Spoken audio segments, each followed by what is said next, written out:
there's some conversation about J.J. Redick, and I'm like, it's not J.J. Redick's fault. We've been talking about roster construction. What do you see when you look at the Lakers? Yeah, JJ's not perfect. None of us are.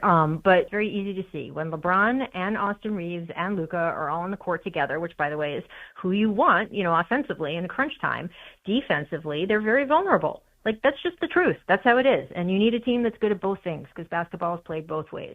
So the roster construction they have right now and the people they have as sort of the second layer around them, those three big guys right now, are not good enough to compete with the teams that are very best in both things. The Celtics, for example, are top 10 in both offense and defense.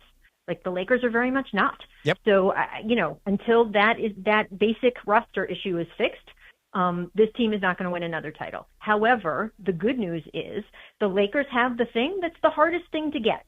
The hardest thing to get is at least one generational talent on your team. There's only there's only maybe 5 of them at any given time in the league, and the Lakers have one of them.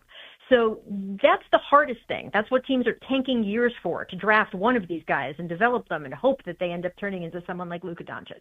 So if you have Luka, you're in good shape, and then you just have to build around them. And I've been critical of the Lakers roster construction at different times over the last 8 to 10 years. In this case, no one expects you to get called up and say, hey, would you like me to drop Luka Doncic in your lap? So it doesn't shock me that even just a year and a half later, they don't have the roster built around him to go out and win a title right now. But this summer is going to be very important. They've got draft picks to play with. They've got a huge decision to make with LeBron, and they can build a roster that's got more of a defensive presence around Luka so that he and Austin are not as much of a defensive liability when they're on the court.